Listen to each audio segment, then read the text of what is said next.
¿Dónde estamos? ¿En el corazón de la campiña o en el abismo de la memoria? ¿Quién mide el peso de la sangre?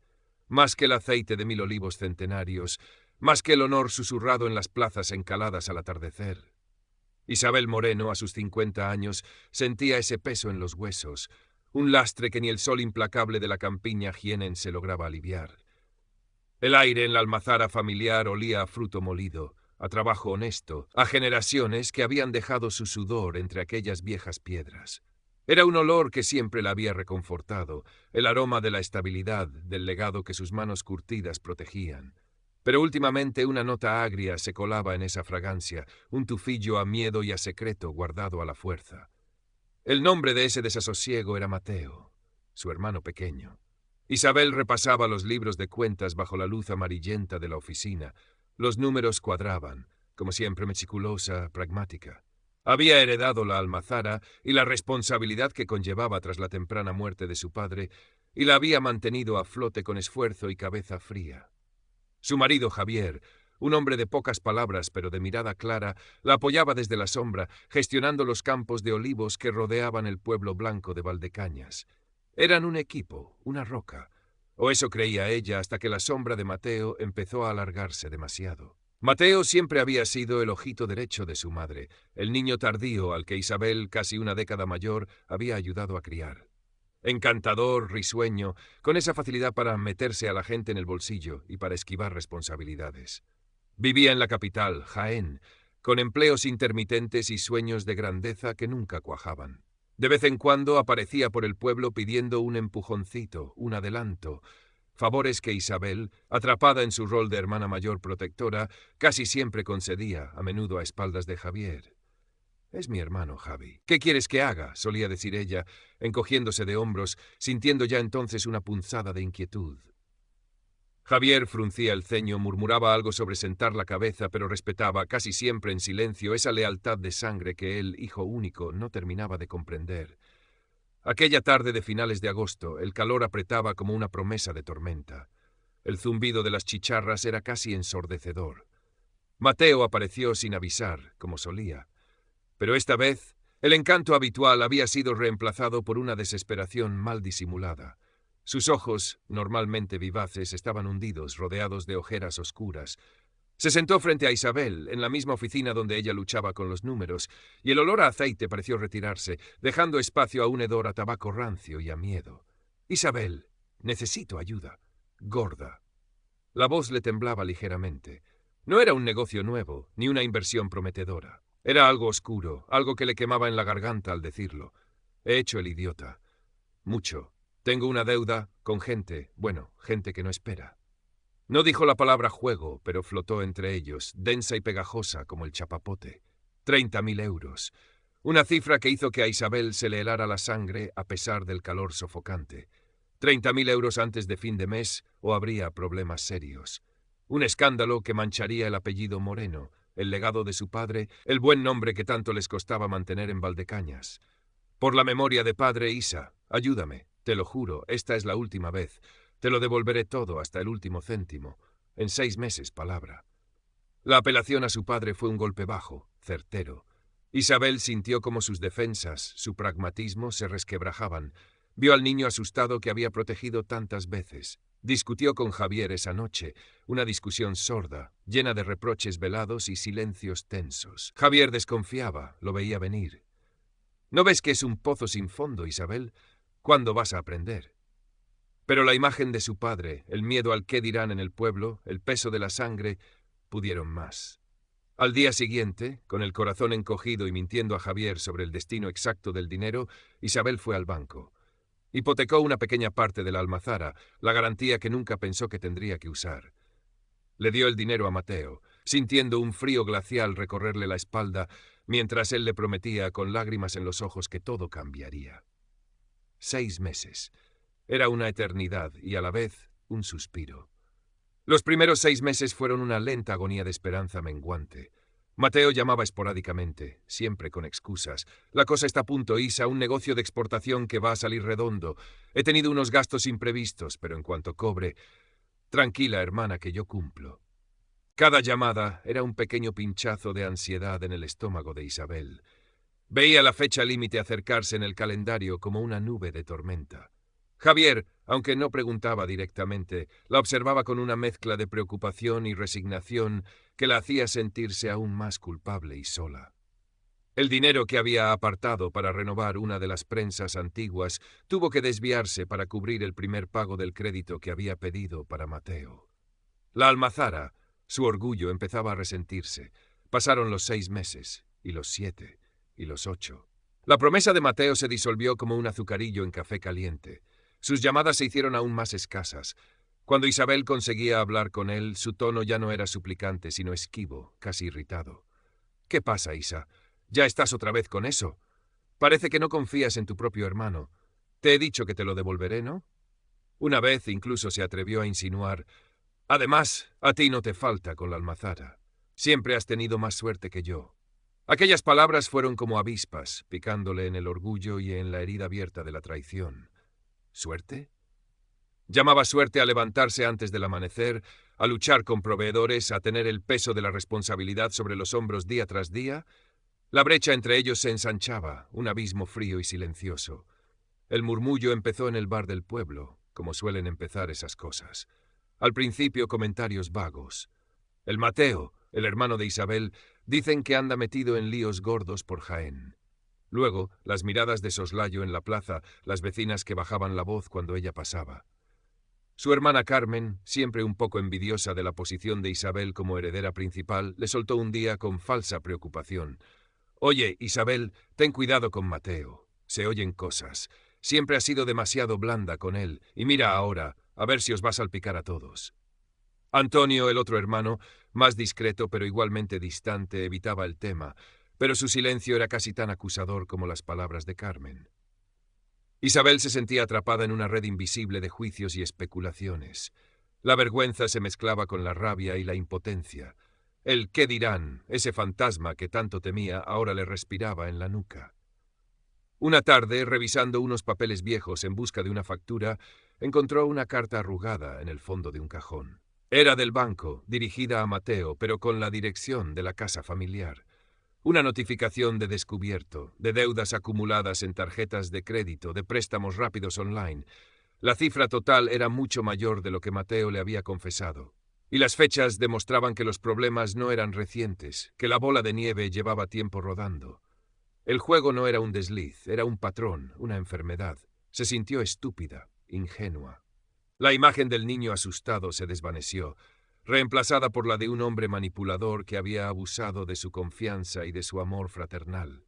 La traición le quemó por dentro, dejando un sabor a ceniza en la boca. Desesperada, sintiendo que necesitaba hablar con alguien, cometió un error. Llamó a Carmen. Quizás porque, a pesar de todo, era su hermana. Le contó una parte, solo una parte de la situación, pidiéndole por favor que fuera discreta. «Solo necesitaba desahogarme, Carmen. No sé qué hacer». Carmen escuchó con atención, ofreció palabras de consuelo vacías. 2 días después, Mateo llamó a Isabel, furioso. «¿Así que vas contando mis miserias por ahí, rajando de mí a mis espaldas con la Carmen? Ya sabía yo que no podía confiar en ti». Isabel no supo qué decir. La confidencia, torcida y magnificada, se había vuelto en su contra. La última puerta de comunicación pareció cerrarse de golpe. Estaba sola.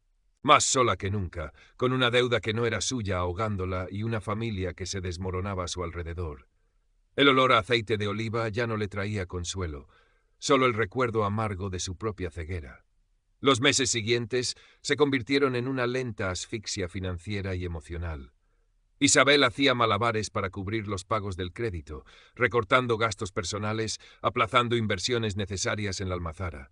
La tensión con Javier era palpable. Ya no había discusiones abiertas, sino un silencio pesado, cargado de reproches mudos. Javier dormía a menudo en el sofá del pequeño salón contiguo a la oficina, alegando que roncaba o que tenía que levantarse temprano para ir al campo. Isabel sabía que era una excusa. Sentía cómo su matrimonio, su refugio, se agrietaba bajo la presión. Veía la preocupación en los ojos de su marido, la frustración por ver cómo el esfuerzo de ambos se iba por el sumidero de las deudas de Mateo, y se odiaba a sí misma por haberlo permitido. El negocio empezó a notarlo. Un proveedor importante, harto de los retrasos en los pagos, amenazó con cortar el suministro de aceituna de una finca clave. Tuvo que pedir un pequeño préstamo adicional, a un interés más alto, para evitarlo. Los trabajadores de la almazara, gente del pueblo que la conocía de toda la vida, empezaban a mirarla con una mezcla de lástima y curiosidad. ¿Qué estaba pasando con Isabel Moreno, la mujer fuerte, la patrona eficiente? Los rumores sobre los problemas de Mateo se habían extendido, y aunque nadie se atrevía a preguntarle directamente, sentía sus miradas clavadas en la espalda. Intentó hablar con sus otros hermanos, buscar algún tipo de frente común, pero fue inútil. Carmen se lavaba las manos. Yo ya te lo advertí, Isabel. Cada uno tiene que cargar con su cruz. Antonio simplemente cambiaba de tema, incómodo. Parecía que la responsabilidad recaía únicamente sobre sus hombros, como siempre. La hermana mayor, la que tenía el negocio, la que tenía más suerte. La injusticia de esa percepción la corroía por dentro. Una mañana de noviembre, con el cielo gris plomizo anunciando las primeras lluvias serias, llegó la carta del banco. No era una notificación más, era un ultimátum. O se ponía al día con los pagos del crédito en 30 días, o iniciarían el proceso de ejecución de la garantía, la parte hipotecada de la almazara. El corazón de Isabel dio un vuelco. La almazara no era solo un negocio, era su vida, el legado de su padre, el futuro de su propia familia si algún día ella y Javier tenían hijos, algo que habían pospuesto precisamente por la dedicación al trabajo. Perderla era impensable. Era como si le arrancaran las raíces. Esa misma tarde, como si el destino se burlara de ella, apareció Mateo. Venía con un aire distinto, casi desafiante. No pidió perdón, no dio explicaciones, pidió más dinero. Una cantidad menor, solo 5.000 eurillos, Isa, para empezar de cero, un negocio limpio esta vez, te lo juro. Verlo allí, tan campante, después de haberla arrastrado al borde del abismo, desató algo en Isabel. Una furia fría, contenida durante meses, empezó a hervir en sus venas. La confrontación era inevitable. Sucedió unos días después, en la comida del domingo en casa de Isabel. Una tradición que se había vuelto tensa e incómoda, pero que Isabel se resistía a abandonar, aferrándose a los jirones de normalidad familiar. Estaban todos, Javier, Mateo, Carmen con su marido, Antonio con su mujer. La paella, que normalmente era motivo de celebración, se enfriaba en los platos. El aire estaba cargado. Fue Javier quien rompió el hielo, incapaz de soportar más la farsa. Con voz tranquila pero firme puso las cartas sobre la mesa, la deuda, la amenaza del banco, el impacto en su vida y en el negocio. Mateo intentó negarlo al principio, luego minimizó el problema. «¡Exageráis! Siempre habéis sido unos exagerados». Carmen intervino, no para apoyar a Isabel, sino para echar más leña al fuego. «Bueno, algo de razón tiene Javier. Mateo, tienes que asumir tus responsabilidades. Pero Isabel, tú también tienes parte de culpa por consentírselo todo». Antonio permanecía en silencio, mirando fijamente su plato. Entonces, Mateo se volvió hacia Isabel con los ojos inyectados en sangre. «Claro, ahora todos contra mí, y tú la primera, Isabel, después de todo lo que he hecho por esta familia». Isabel no pudo más. Se levantó, golpeando la mesa con la mano, haciendo tintinear los vasos. «¡Tú! ¿Qué has hecho tú, Mateo? ¡Dímelo! ¡Arruinarme! Poner en peligro el trabajo de mi vida, el recuerdo de nuestro padre. Mentirme una y otra vez». Las palabras salieron atropelladas, cargadas de meses de angustia y decepción. Salieron a la luz las mentiras, los descubrimientos, la llamada a Carmen, todo. Mateo intentó defenderse, suplicar, culpar al mundo, a la mala suerte, a todos menos a sí mismo. Javier se mantuvo al lado de Isabel, silencioso pero firme. Carmen y Antonio observaban la escena, entre incómodos y morbosamente fascinados. En medio de aquel torbellino de acusaciones y lágrimas, Isabel sintió una extraña calma. La calma de quien ha tocado fondo y ya no tiene nada que perder. Vio a su hermano, no como el niño desvalido, sino como un hombre adulto, responsable de sus actos. Vio a sus otros hermanos, con sus envidias y sus miedos. Vio a su marido, su compañero, cuya paciencia había llegado al límite. Y se vio a sí misma, agotada, herida, pero extrañamente liberada. Sabía lo que tenía que hacer. El peso de la sangre ya no podía ahogarla. Se acabó, Mateo. La voz de Isabel sonó clara y firme en el silencio tenso que siguió a la explosión. No había ira en su tono, solo una resolución inquebrantable. Todos la miraron, sorprendidos por su calma repentina. No habrá más dinero. Ni un céntimo. Has tenido tu oportunidad, muchas oportunidades, y las has malgastado todas. Mateo abrió la boca para protestar, pero Isabel levantó una mano. Escúchame bien. Esta almazara es mi vida, es el legado de padre y es el futuro de Javier y mío. No voy a permitir que la destruyas por tu irresponsabilidad. Vas a tener que afrontar tus deudas tú solo, como un adulto. Miró a Carmen y Antonio. Y vosotros dos, espero que entendáis que mi prioridad ahora es salvar lo nuestro, lo que hemos construido Javier y yo con nuestro esfuerzo. Las palabras cayeron como piedras en un estanque. Mateo la miró con una mezcla de incredulidad y odio. ¿Me estás echando? ¿A tu propio hermano? No te estoy echando, Mateo, respondió Isabel, suavizando ligeramente la voz, pero no la decisión. Te estoy diciendo que tienes que caminar por tu propio pie. Si algún día decides buscar ayuda de verdad, ayuda profesional para tu problema, y demuestras que estás cambiando, hablaremos. Pero la ayuda económica incondicional se ha terminado. Para siempre. La reacción fue un torbellino. Mateo se levantó de golpe, tirando la silla hacia atrás. Soltó una retahíla de insultos y acusaciones, llamándola egoísta, traidora, descastada. Luego salió dando un portazo, dejando tras de sí un silencio cargado de tensión y ruptura. Carmen murmuró algo sobre la falta de corazón de Isabel, mientras su marido asentía. Antonio, por primera vez, pareció mostrar un atisbo de comprensión, o quizás solo de alivio por no estar él en el ojo del huracán. Javier se acercó a Isabel y le puso una mano en el hombro. No dijo nada, pero su mirada lo decía todo. Alivio tenso, apoyo incondicional. Aquella comida de domingo marcó un antes y un después. La familia Moreno, tal y como la conocían, se había roto. Isabel sabía que había cruzado un umbral doloroso, pero necesario. La decisión había sido suya, y ahora tenía que vivir con las consecuencias. Las semanas siguientes fueron duras. Isabel y Javier tuvieron que negociar con el banco, presentar un plan de pagos estricto, vender un pequeño olivar heredado que no estaba en producción para conseguir liquidez inmediata. Trabajaron codo con codo, más unidos que nunca, a pesar de la crisis, o quizás a causa de ella. La comunicación entre ellos se restableció, más honesta, más directa. Había menos silencios y más conversaciones difíciles pero necesarias sobre el futuro, sobre sus límites como pareja y como familia. La relación con sus hermanos se enfrió considerablemente. Carmen apenas le dirigía la palabra, lanzando miradas de reproche cada vez que se cruzaban por el pueblo.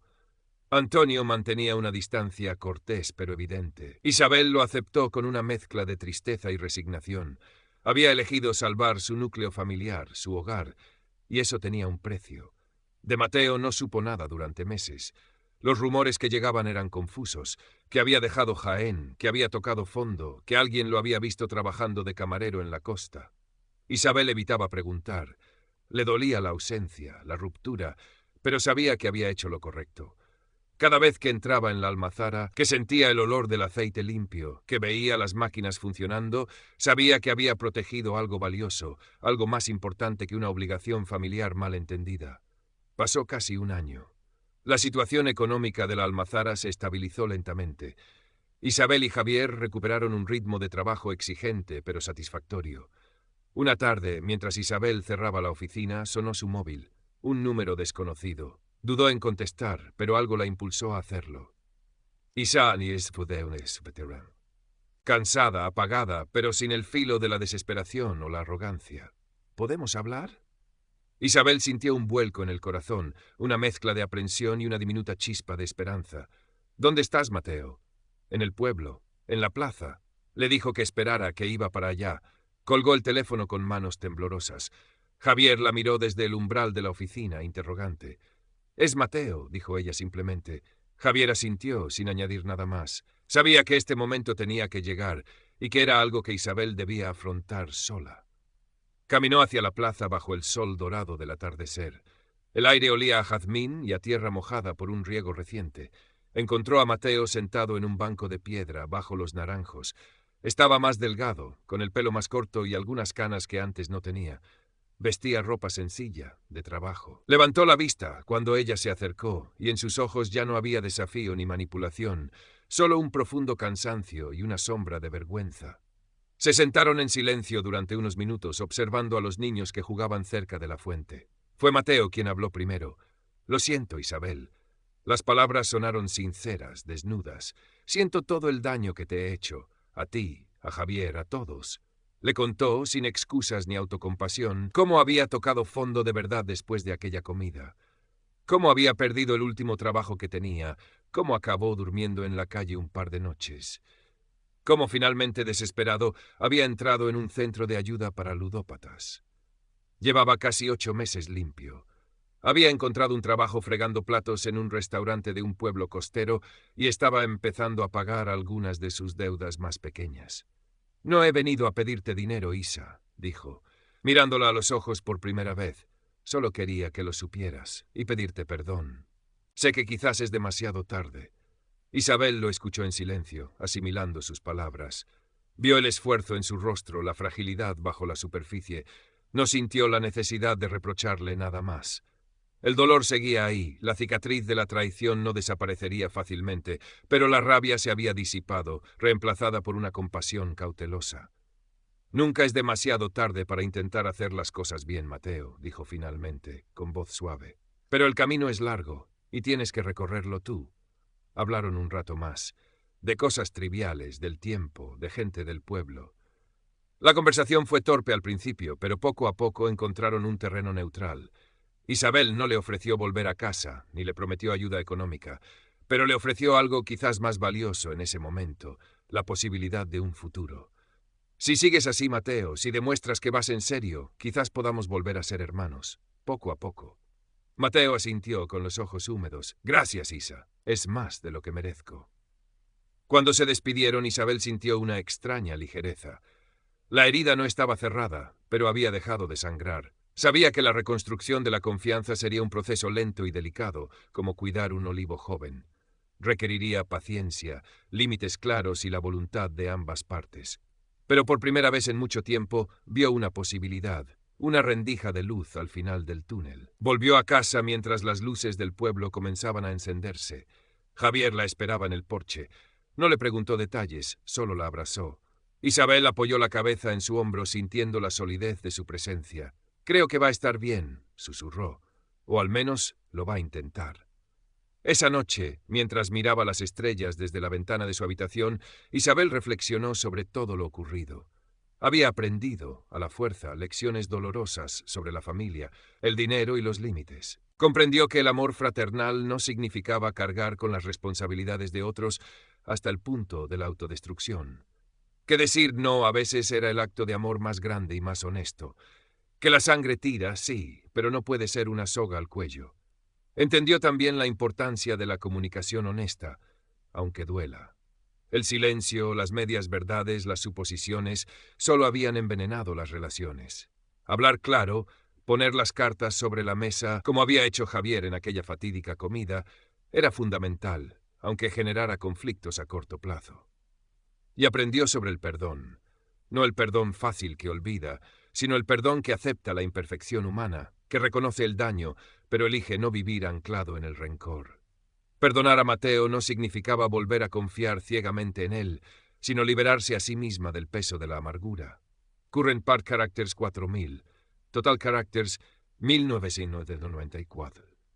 Los años que siguieron no fueron un camino de rosas, pero sí un camino de reconstrucción lenta y consciente. Isabel y Javier fortalecieron su vínculo, aprendiendo a apoyarse mutuamente y a proteger su espacio como pareja frente a las demandas externas. La almazara prosperó bajo su gestión conjunta, convirtiéndose en un referente de calidad en la comarca. El miedo constante había sido reemplazado por una cautela prudente y una apreciación renovada por la estabilidad que tanto les había costado preservar. La relación con Mateo se recompuso gradualmente sobre cimientos nuevos y más sólidos. Él siguió asistiendo a terapia y mantuvo su trabajo en la costa, visitando Valdecañas de vez en cuando. Las visitas eran tranquilas, centradas en compartir un café, ponerse al día, sin la sombra constante del dinero o las expectativas incumplidas. Isabel aprendió a escucharlo sin juzgar, a ofrecer apoyo moral sin caer en la trampa de la sobreprotección. Mantuvo los límites firmes, no más préstamos, no más secretos. Mateo, por su parte, parecía haber aceptado su responsabilidad y mostraba una madurez que Isabel nunca antes había visto en él. Lentamente empezaron a redescubrirse como hermanos, como dos adultos con vidas separadas, pero con un pasado común que los unía. Con Carmen y Antonio, la relación siguió siendo distante. El tiempo no borró del todo los reproches ni las envidias soterradas. Isabel lo lamentaba, pero aceptó que no podía forzar una cercanía que no era genuina. Se veían en las fiestas señaladas, mantenían una cordialidad superficial, pero la fractura provocada por la crisis de Mateo había dejado una cicatriz permanente en la dinámica familiar ampliada. Isabel comprendió que a veces las relaciones familiares simplemente cambian, se reconfiguran, y que aferrarse a un ideal de unidad a toda costa podía ser tan dañino como el propio conflicto. Aprendió a encontrar la paz en su núcleo familiar, ella y Javier, y en la relación renacida, aunque diferente, con Mateo. Una tarde de primavera, varios años después de la crisis, Isabel paseaba sola entre los olivos que rodeaban la almazara. El sol calentaba suavemente, el aire olía a azahar y a tierra húmeda. Se detuvo junto a un olivo especialmente viejo, de tronco retorcido y ramas robustas que se extendían hacia el cielo azul. Acarició la corteza rugosa, sintiendo la fuerza tranquila del árbol, su capacidad para resistir sequías y tormentas, para seguir dando fruto año tras año. Pensó en cómo aquel árbol, como su propia familia, necesitaba cuidados, podas a tiempo para eliminar las ramas secas o enfermas y espacio para crecer sano. La crisis con Mateo había sido una poda drástica, dolorosa, pero necesaria para la supervivencia del conjunto. Había aprendido que proteger el tronco principal, las raíces, era esencial, incluso si eso significaba cortar lazos que parecían vitales. Se dio cuenta de que la sabiduría que había adquirido no estaba en libros ni en consejos ajenos, sino grabada en su propia experiencia, en las arrugas que ahora surcaban el contorno de sus ojos, en la fortaleza tranquila que sentía en su interior. Ya no era solo la hermana mayor responsable, ni la víctima de las circunstancias. Era Isabel Moreno, una mujer que había aprendido a navegar las aguas turbulentas de las relaciones familiares, que había descubierto que el amor más profundo a veces requiere los límites más firmes, y que la sangre, aunque importante, no definía por completo quién era ni cuál era su camino. Miró hacia la almazara, su hogar, su legado. El sol arrancaba destellos dorados de las tejas antiguas. Sintió una profunda gratitud por lo que había logrado preservar, no solo el negocio, sino su propia integridad, su paz interior. Sabía que el futuro traería nuevos desafíos, como siempre, pero ahora se sentía mejor equipada para afrontarlos. Había aprendido a distinguir entre la lealtad y la ceguera, entre el amor y la obligación autoimpuesta, y esa quizás era la lección más valiosa de todas. El peso de la sangre seguía ahí, pero ya no era un lastre, sino un ancla que la conectaba a su historia, sin impedirle navegar hacia su propio horizonte. El olor a aceite de oliva volvió a ser simplemente el aroma reconfortante del hogar. La vida en Valdecañas recuperó su ritmo pausado, marcado por las estaciones del olivo. Isabel y Javier encontraron una nueva armonía en su día a día, una complicidad forjada en la adversidad superada. Las cenas volvieron a ser tranquilas, las noches silenciosas eran de descanso compartido, no de tensión acumulada. Aprendieron a hablar más, no solo de trabajo, sino de sus miedos, de sus esperanzas, construyendo una intimidad más profunda. La posibilidad de tener hijos se desvaneció con el tiempo, pero encontraron satisfacción en su vida juntos, en el cuidado de la almazara y en los pequeños placeres cotidianos, un paseo al atardecer, una copa de vino en el patio, la compañía silenciosa del otro. Mateo continuó su camino de recuperación. Hubo altibajos, momentos de duda, pero logró mantenerse firme. Consiguió un trabajo más estable como cocinero y, con el tiempo, saldó la mayoría de sus deudas antiguas. Las visitas a Valdecañas se hicieron más regulares, menos cargadas de significado.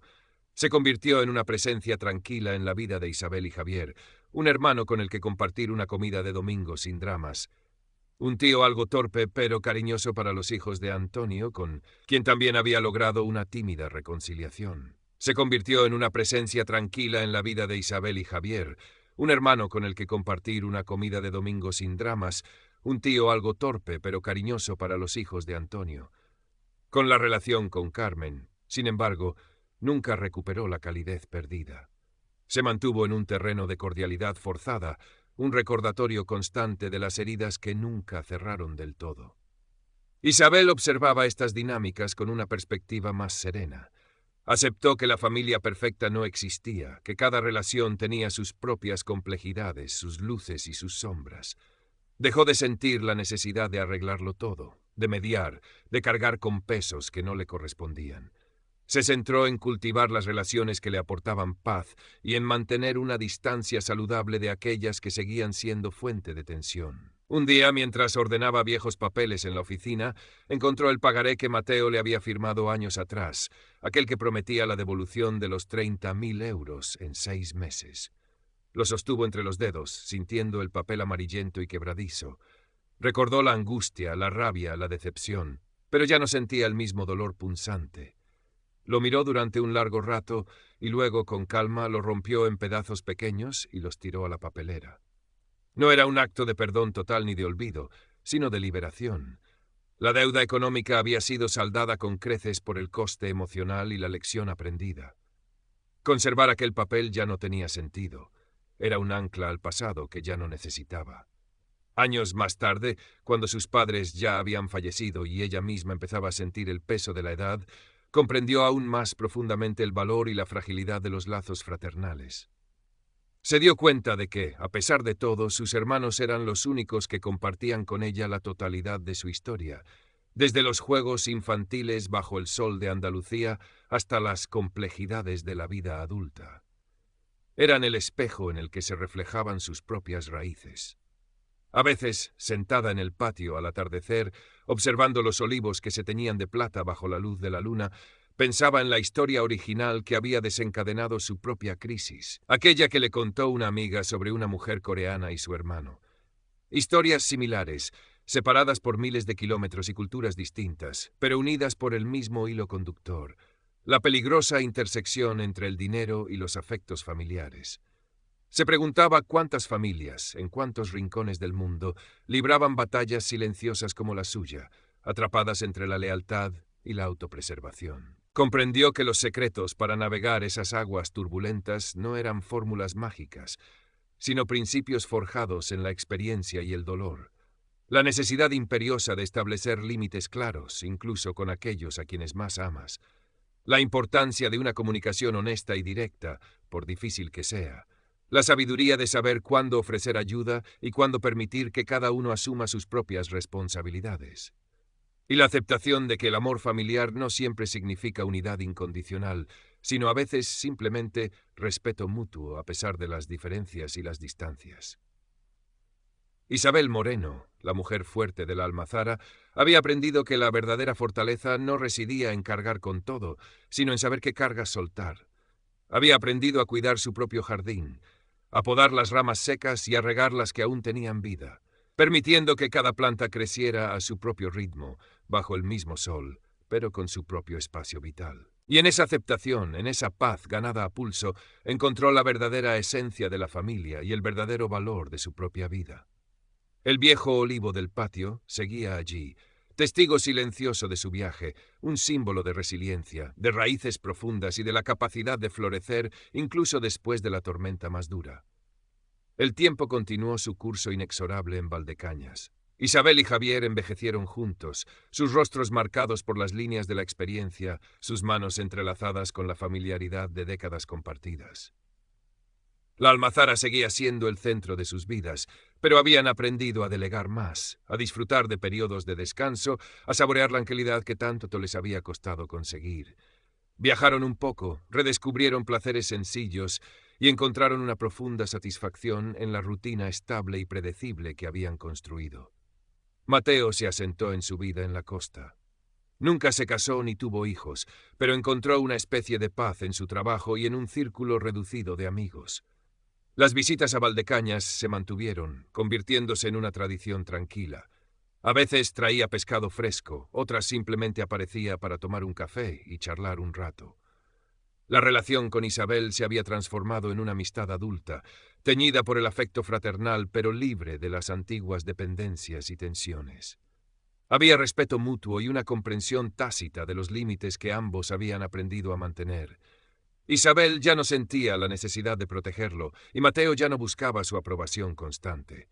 Eran simplemente hermano y hermana, conectados por la sangre y por una historia compartida que han logrado reescribir, al menos en parte. Con Carmen y Antonio las cosas permanecieron en una especie de limbo cordial. Las reuniones familiares eran escasas y a menudo teñidas de una formalidad algo incómoda. Isabel lo aceptó sin amargura. Comprendió que no todas las heridas cicatrizan por completo y que algunas relaciones simplemente encuentran un equilibrio distante. El ideal de la familia unida y armoniosa se había desvanecido, reemplazado por una visión más realista y, en cierto modo, más liberadora. La familia era lo que era, un mosaico complejo de afectos, resentimientos, lealtades y distancias. Una tarde, mientras revisaba unas fotos antiguas, Isabel encontró una de ella y Mateo de niños, jugando bajo el viejo olivo del patio. Él le sonreía con picardía, y ella lo miraba con una mezcla de exasperación y cariño protector.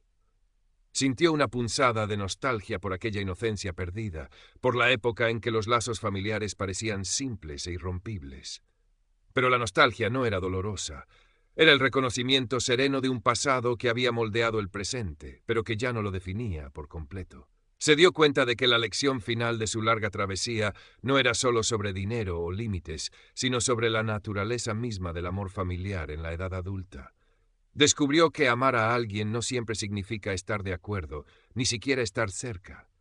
A veces, amar significa dar espacio, respetar las decisiones ajenas aunque no las compartas y aceptar que cada persona debe recorrer su propio camino, cometer sus propios errores y encontrar sus propias soluciones. Aprendió que la verdadera conexión no reside en la ausencia de conflictos, sino en la capacidad de superarlos, de redefinir la relación sobre bases más honestas y maduras, o de aceptar con paz la distancia cuando la cercanía se vuelve insostenible. Miró por la ventana hacia los olivares que se extendían hasta donde alcanzaba la vista, bañados por la luz dorada del atardecer. El aire olía a tierra, a aceite, a hogar. Sintió una profunda paz interior, la serenidad de quien ha hecho las paces con su pasado y mira al futuro sin miedo. Sabía que había tomado decisiones difíciles, dolorosas, pero correctas para ella y para su familia más cercana. Había protegido su legado, su matrimonio y, sobre todo, su propio